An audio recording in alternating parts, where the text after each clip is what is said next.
할렐루야. 오늘도 하나님께서 우리를 십자가의 은혜로 불러주셨습니다. 주님의 은혜에 믿음으로 반응하며 나온 모든 성도님들 가운데 이 시간 하늘의 평강과 위로가 가득 넘치길 소망합니다. 사랑하는 성도 여러분, 세상에서 우리 모두의 삶은 얼마나 치열한지 모릅니다. 제가 얼마나 잘 표현할 수 있을지 모르지만 우리 성도님들의 경험으로 더 잘 알고 계실 것입니다. 우리는요, 모두 하루하루 숨가쁘게 살아가고 있고요. 아니면 정말 치열한 고민을 하면서 살아가고 있습니다. 때로는 우리의 힘으로 어떻게 할 수 없는 많은 상황들도 있고요. 또 어쩔 수 없는 사정들도 있습니다. 많은 상황들이 얽히고 설켜서 우리는 때로는 정말 쓰라린 순간들을 맛보기도 합니다. 우리는 모두 인생이라는 큰 파도 속에서 매우 치열하게 헤엄치는 중입니다. 우리의 인생에는 정말 안개 속에 있는 것처럼 앞이 안 보일 때도 있고요. 또 폭풍 같은 상황 속에서 지혜를 찾을 여유가 없을 때도 사실 많이 있습니다. 믿음으로 살아내기가, 정말 정답처럼 살아내기가 쉽지 않은 순간들이 우리의 삶 곳곳에 다 숨어 있습니다.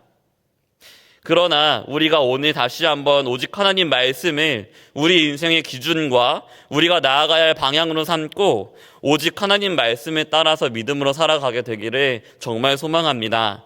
그러한 의미에서 오늘은 제가 3가지 대지로 말씀을 전하려고 합니다. 첫째로는 모든 인생들이 가진 현실에 대해서고요.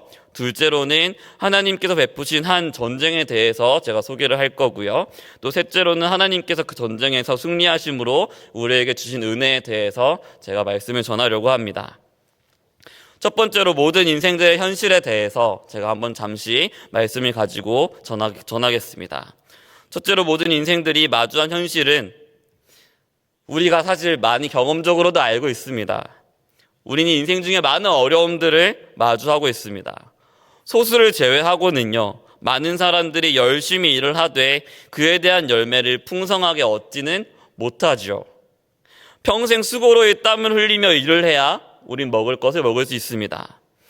도리어 그 열매가 완전히 깨질 때도 한 번씩 있죠. 또한 우리에게는 이런 어려움뿐만 아니고 관계적인 어려움도 있습니다. 세상에 많은 사람들이 본질적으로 자신을 인생의 주인으로 삼고 다른 이들을 계산적으로 바라봅니다. 그 가운데서 이제 그 방식을 거슬러서 다른 방식으로, 하나님 나라의 방식으로 이제 관계를 맺으려고 애쓰다 보면요, 우리는 사실 그 속에서 매우 고된 수고를 하게 됩니다. 때로는 건강 때문에 고민하기도 합니다. 사랑하는 이가 질병에 걸렸을 때, 혹은 내가 질병에 걸렸을 때 우리의 어려움이 얼마나 큰지 정말 모릅니다. 특히 인생에 중요한 많은 계획들을 세워놨는데 질병 때문에 다 무너질 때 그런 아픔과 상실감이 우리에게 얼마나 큰지 모릅니다. 우리는 이런 모든 상황들을 마주하면서요, 우리의 삶이 우리의 뜻대로 되지 않는다는 그런 실패감을 맛보기도 합니다. 성경은 모든 인생들에 대해서 이렇게 말씀하고 있습니다. 창세기 3장 16절부터 19절 말씀을 보도록 하겠습니다. 또 여자에게 이르시되 내가 내게 임신하는 고통을 크게 더하리니 내가 수고하고 자식을 낳을 것이며 너는 남편을 원하고 남편은 너를 다스릴 것이니라 하시고, 아담에게 이르시되 내가 내 아내의 말을 듣고 내가 내게 먹지 말라는 나무의 열매를 먹었은즉 땅은 너로 말미암아 저주를 받고 너는 내 평생에 수고하여야 그 소산을 먹으리라. 땅이 내게 가시덤불과 엉겅퀴를 낼 것이라. 내가 먹을 것은 밭의 채소인즉 내가 흙으로 돌아갈 때까지 얼굴에 땀을 흘려야 먹을 것을 먹으리니 내가 그곳에서 취함을 입었음이라. 너는 흙이니 흙으로 돌아갈 것이니라 하시니라. 아멘. 방금 읽은 이 본문이, 이 말씀이 어떤 문맥 안에 있는지 아마 모두들 잘 아실 것입니다. 이 본문은요, 아담과 하와가 하나님 말씀에 불순종하여서 선악을 알게 하는 나무의 열매를 따먹고 그 죄에 대한 합당한 심판을 받는 장면입니다. 사랑하는 성도 여러분, 죄가 얼마나 파괴적이고 얼마나 무서운지요. 죄는 하나님께서 가장 선하고 아름답고 완전하게 지으신 세상도 파괴했고요, 또 하나님의 형상으로 지어진 사람의 모든 부분도 전적으로 타락시켰습니다. 사람은 이전에 하나님의 형상으로서 하나님께서 주신 모든 복을 누리면서 이 세상에서 가장 존귀하고 복된 존재로 살아갔지만 이제 모든 사람이 아담 안에서 정말 하나님의 거역한 죄인으로 저주스러운 사람으로 살아가게 됐습니다. 공의로우신 하나님 앞에서 마땅히 심판을 받아서 영원한 멸망과 영원한 저주 가운데 처해진 자들로 살아가게 됐습니다. 그러나 이런 모든 저주들과는 비교도 될 수 없는 가장 무서운 죄의 결과가 있습니다. 제가 로마서 6장 23절 상반절을 읽어드리겠습니다. 죄의 삭은 사망이요. 아멘. 아담과 하와는요, 이제 반드시 죽으리라 하셨던 하나님 말씀과 같이 생명나무에서 영원히 단절되게 됩니다. 에덴 동산에서 쫓겨나게 되는 것이죠. 하나님의 기준은, 하나님의 말씀은 죄에 대한 합당한 값이 죽음이다 라고 말씀하고 있습니다. 왜 그럴까요? 두 가지 이유가 있습니다. 먼저는 하나님의 공의가 완전하기 때문이에요. 하나님은 어떤 죄도 그냥 넘어가지 않으시고요, 반드시 그 죄에 합당하게 심판하시는 공의로우신 하나님이십니다. 반드시 그 죄를 벌하고 넘어가시는 것이죠. 또 한 가지는요, 사람의 죄가 실제로 죽음이라는 대가가 정말 합당할 정도로 굉장히 악하기 때문입니다. 왜 그렇습니까? 죄는 본질적으로 온 세상의 창조주이신 하나님의 하나님 되심을 부정하고 그분을 적극적으로 거역하는 것이기 때문입니다. 그렇기 때문에 모든 사람은 이제요, 하나님의 공의로우신 진노 아래에서 비참한 존재로 살아가게 됐습니다. 지극한 복을 누렸던 인생이 이제 저주 아래에, 죄의 삭신 사망 아래에 놓이게 된 것이죠. 사랑하는 성도 여러분, 누가 스스로를 이 절망의 구렁텅이에서 건져낼 수 있겠습니까? 누가 스스로를 이 완전하신 하나님의 진노하심에서 벗어날 수 있게 할 수 있겠습니까? 그 누구도 이 하나님의 완전하신 진노 앞에서 벗어날 수 없습니다. 왜냐하면 하나님은 무한하시고 하나님은 전능하시기 때문입니다. 그분의 공의가 완전하시기 때문입니다. 우리가 처한 이런 상황 속에서요, 우리가 사는 세상이 마치 이런 원리처럼 돌아가는 걸로 보입니다. 무슨 원리일까요? 죄가 거룩을 삼키고, 어두움이 빛을 삼키고, 절망이 소망을 삼키고, 죽음이 생명을 삼키는 것과 같은 그런 원리입니다. 생각해 보십시오. 시간이 지나면 우리는 모두 죽음을 맛보게 됩니다. 선한 일을 행하다가 우리는 쉽게 뒤집어집니다. 우리의 경험을 한번 생각해 보면요, 우리가 죄와 부단히 싸워가려고 하지만 우린 계속해서 넘어집니다. 시간이 지나면 지날수록 사람들의 마음이 강팍해지는 걸 발견하고, 시간이 지나면 지날수록 세대가 점점 악해진다는 것을 우린 느끼게 됩니다. 이러한 상황 속에서 결국 사람은 모두 죄인이야 라는 결론만 우리가 쉽게 내버리고, 이 어두움 앞에서, 이 죄성 앞에서 이길 생각은 해보지 못한 채 패배감에 물들고는 합니다. 내가 이렇게 열심히 살아도 또 죄를 짓고 말겠지. 계속해서 죄를 짓고 나는 또 넘어지고 말겠지. 그리고 우리 모습에 실망할 때가 우리 가운데 얼마나 많은지 모릅니다. 사랑하는 성도 여러분, 우리가 정말 이런 처지에서 벗어날 수 없다면, 우리 스스로의 힘으로 벗어날 수 없다면 우리가 바라봐야 할 소망이 무엇일까요? 이제부터 하나님께서 우리에게 베풀어 주신 한 전쟁에 대해서 살펴보려 합니다. 사랑하는 성도 여러분, 이러한 모든 상황 가운데서 우리가 주목해야 될 한 전쟁이 있습니다. 창세기 3장 15절을 잠깐 보겠습니다. 하나님이 한 가지의 약속을 주십니다. 다 같이 읽겠습니다. 내가 너로 여자와 원수가 되게 하고 내 후손도 여자의 후손과 원수가 되게 하리니 여자의 후손은 내 머리를 상하게 할 것이요 너는 그의 발꿈치를 상하게 할 것이니라 하시고. 아멘. 우리가 원복음이라고 부르는 구절입니다. 이 구절은 하나님께서 아담과 하와를 심판하시기 전에 그들을 속이고 유혹했던 뱀을 심판하시는 장면이에요. 그런데 한번 자세히 살펴보면요, 하나님께서 굉장히 이 말씀 속에서 이상한 구도를 만들고 계십니다.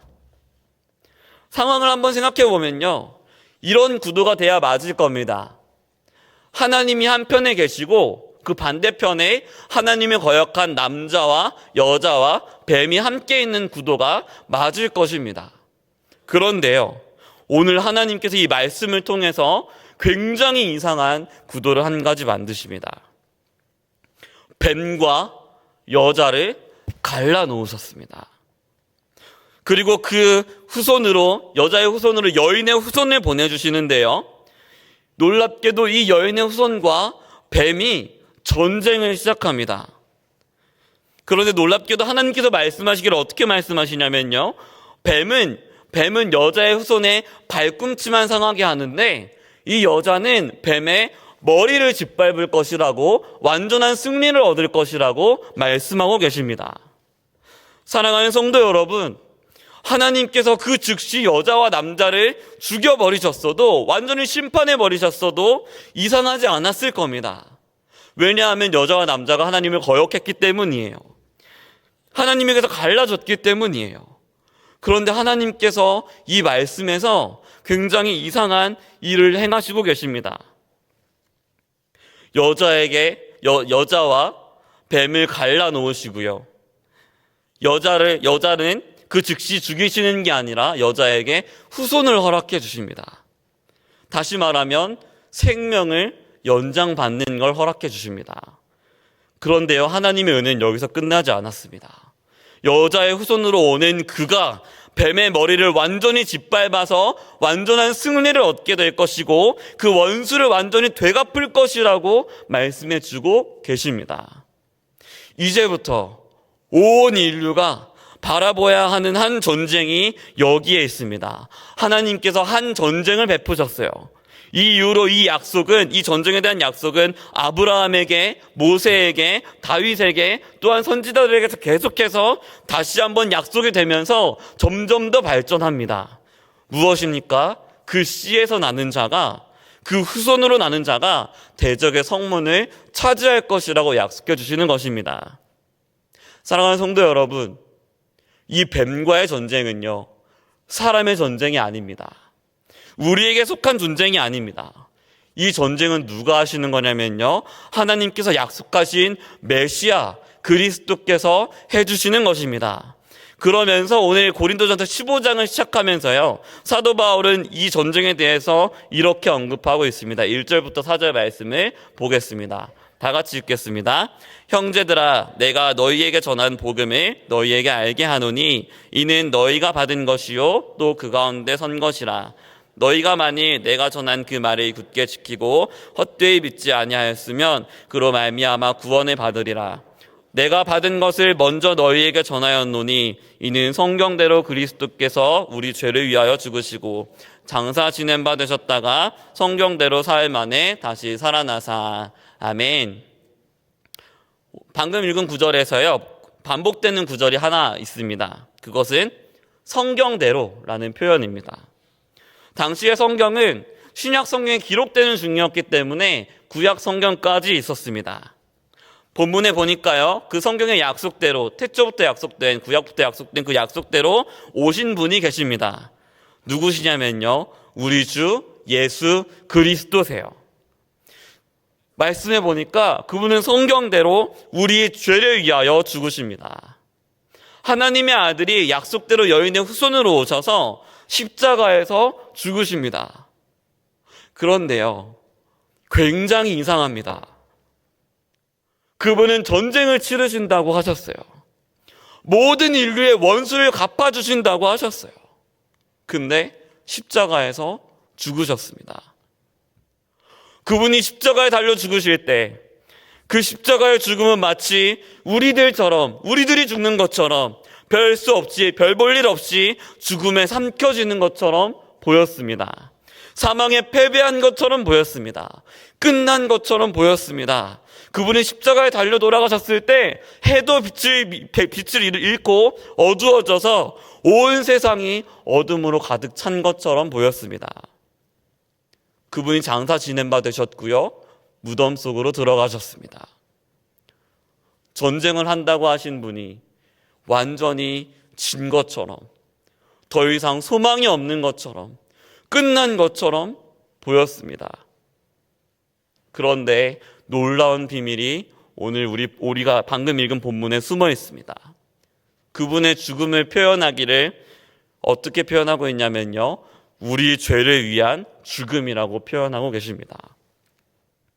그분의 죽음은 성경대로 죽으신 죽음이었고요, 또한 성경대로 우리 죄를 위하여 죽으신 죽음이었습니다. 그래서요, 그분의 죽음은 그냥 죽은 걸로 끝나지 않고요, 성경대로 다시 사흘 만에 다시 살아나셨습니다. 우리 주 예수 그리스도께서 십자가에서 죽으셨을 때 마치 그분의 모습은 모든 죄인들의 현실과 같이, 우리들의 모습과 같이 완전히 패망한 것처럼, 죄에 삼켜진 것처럼, 죽음의 권세에 삼켜진 것처럼, 완전히 패배한 것처럼 보였습니다. 그러나 그분의 죽음은 사실 차원이 다른 죽음이었어요. 예수 그리스도의 죽음은 우리의 모든 죄를 단번에 해결하심으로 오히려 모든 이의 죽음을 죽이시는 죽음이었습니다. 다시 한번요, 예수 그리스도의 죽음은 우리 모두의 죽음을 죽이시는 죽음이었습니다. 우리 모두의 죽음을 멸하시는 죽음이었습니다. 예수님이 다시 우리를 위하여 죽으심으로요, 우리 대신에 죽으심으로 우리가 당했어야 할 죽음을 완전히 멸해버리시고 다시 사흘 만에 살아나셨다는 사실입니다. 예수 그리스도께서 우리를 속여서 하나님과 단절되게 하고 사망 권세 아래에 가두었던 그 사탄 마귀의 머리를 십자가에서 완전히 짓밟고 이기셨다는 사실입니다. 하나님이 태초부터 주셨던 약속을 지켜주셨다는 사실입니다. 그렇다면 이제 주님께서 그 약속을 지키셔서 우리에게 무슨 은혜를 주셨는지, 우리가 주님께서 이기신 승리로 말미암아 어떤 은혜를 누릴 수 있는지를 잠시 살펴보겠습니다. 세 번째로 주님이 승리로 우리가 얻은 은혜에 대해서 살펴보겠습니다.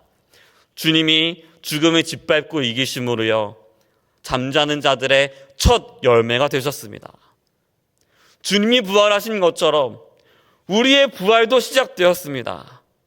사랑하는 성도 여러분, 마치 죽음이 모든 생명을 삼키는 것 같았으나 주님이 그 사망 권세를 이기시고 부활하셨기 때문에 이제 전세가 완전히 역전되었다는 사실입니다. 본문을 살펴보겠습니다. 오늘 본문 51절부터 54절까지의 말씀을 잠시 살펴보겠습니다.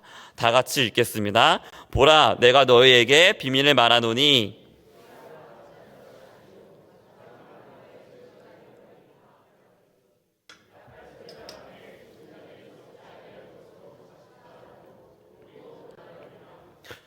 이 썩을 것이 반드시 썩지 아니할 것을 입겠고 이 죽을 것이 죽지 아니함을 입으리로다. 이 썩을 것이 썩지 아니함을 입고 이 죽을 것이 죽지 아니함을 입을 때에는 사망이 삼키고 이기리라고 기록된 말씀이 이루어지리라. 아멘.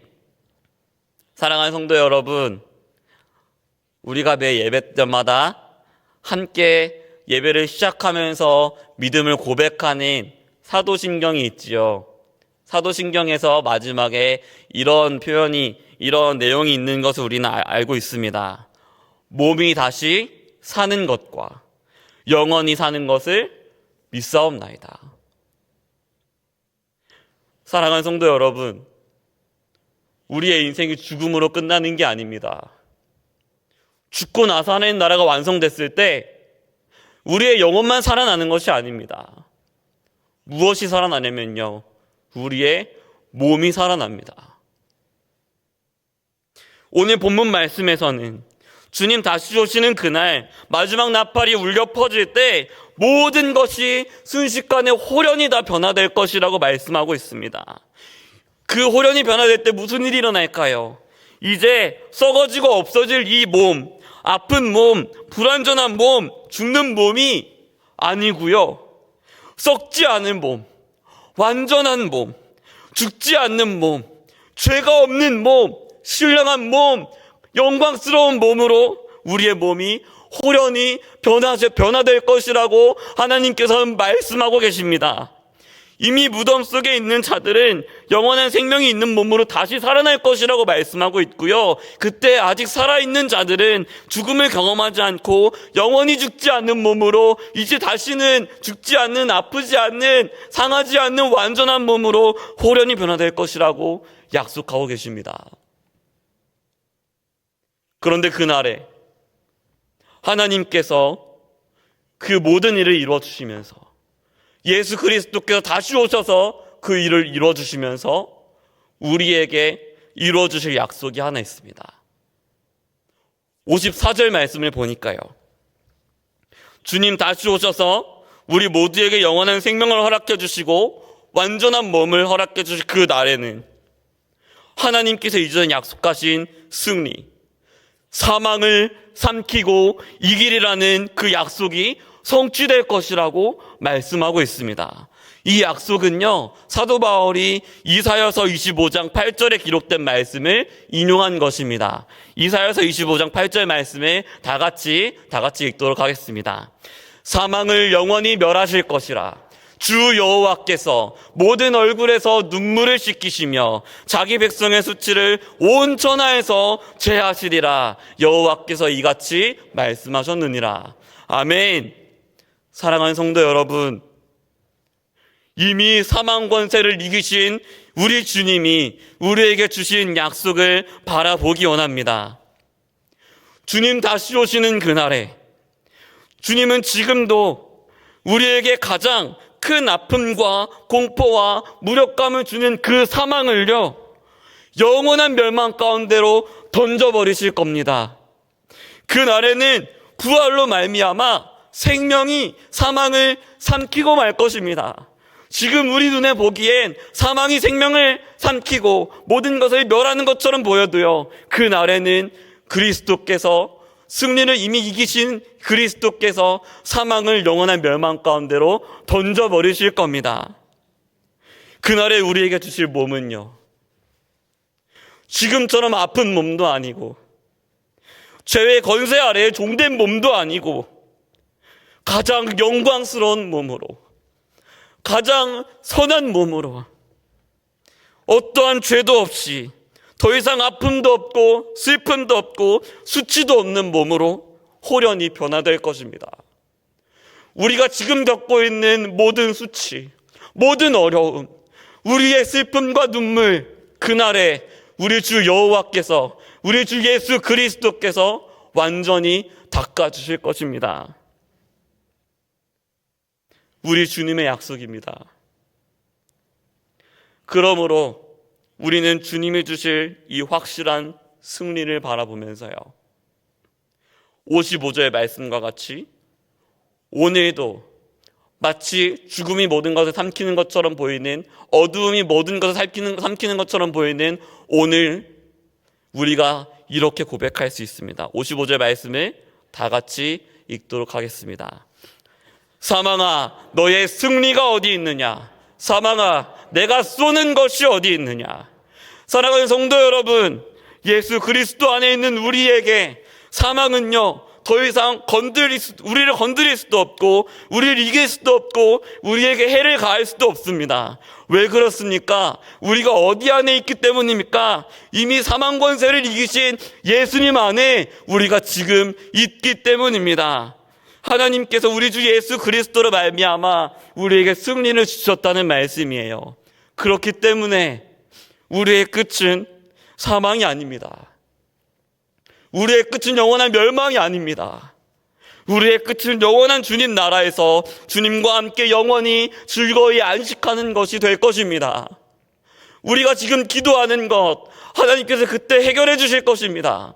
우리가 지금 애통하는 것, 주님께서 닦아 주실 것입니다. 사랑하는 성도 여러분, 그렇기 때문에 사도 바울은 이제 이렇게 권면합니다. 58절 말씀입니다. 58절 말씀 다 같이 읽겠습니다. 그러므로 내 사랑하는 형제들아, 견실하며 흔들리지 말고 항상 주의 일에 더욱 힘쓰는 자들이 되라. 이는 너희 수고가 주 안에서 헛되지 않은 줄 알미라. 아멘. 사랑하는 성도 여러분, 주님 안에서 견실하며 흔들리지 마십시다. 여전히 우리 인생에는 많은 어려움이 있지요. 우리가 흘려야 할 눈물도 있지요. 우리의 힘으로 어떻게 할 수 없는 아픔도 있지요. 우리의 가정들마다, 직장들마다, 우리나라의 상황마다 우리가 눈물을 흘릴 수밖에 없는 상황들이 여전히 있지요. 우리가 믿음으로 살아갈 수 있게 하는, 우리가 믿음으로 살아갈 수 없게 하는 어려운 현실들이 우리에게 여전히 많이 있지요. 내 실수로 말미암아서, 내 잘못으로 말미암아서 마치 내 인생이 끝난 것처럼 느껴질 때도 많지요. 여러 실망감과 패배감 때문에 더 이상 죄와 피 터지게 싸우고 많은 어려움 중에 끝까지 믿음으로 가는 이 싸움이 무의미하게 느껴질 때도 많지요. 어차피 질 건데 라는 패배감이 우리 마음을 다스릴 때가 많지요. 그리고 가끔 우리가 정말 하나님께 쏟아놓는 그 솔직한 기도, 울부짖으면서 나 좀 도와주십시오 하는 그 기도가 정말 유치하게 느껴져서 하나님이 정말 들어주실까 애통하게 되는 때도 많지요. 마치 안 들으실 것처럼 느껴질 때도 많지요. 우리의 기도가 정말 어리석게 보이기 때문에 말입니다. 그러나 사랑하는 성도 여러분, 견실하며 흔들리지 말고 주의 일에 더욱 힘쓰기 원합니다. 믿음으로 살기 힘쓰기 원합니다. 소망을 잃지 말기 원합니다. 우리가 기도할 때 우리의 아버지 되신 주님께서, 이미 우리의 싸움을 승리하신 주님께서 우리의 기도를 들어주실 것이라는 것 믿고 기도하길 원합니다. 우리가 우리 삶의 문제를 놓고 하나님 앞에 우리 마음을 다 쏟아 놓으면서 눈물 흘리는 그 기도 포기하지 말기 원합니다. 주님의 부르심에 응답하여서 사명대로 살아가는 것, 부르심대로 살아가는 것, 말씀에 순종하면서 살아가는 것 포기하지 않기 원합니다. 많은 상황들이 있지만 주님 말씀 듣기에 힘쓰는 것 포기하지 않기 원합니다. 더욱이 우리 주변에 복음이 필요한 그 사람들에게, 특별히 우리가 정말 사랑하는 그 사람들에게 복음을 전하기 위하여 수고로움을 감당하는 것 포기하지 않기 원합니다.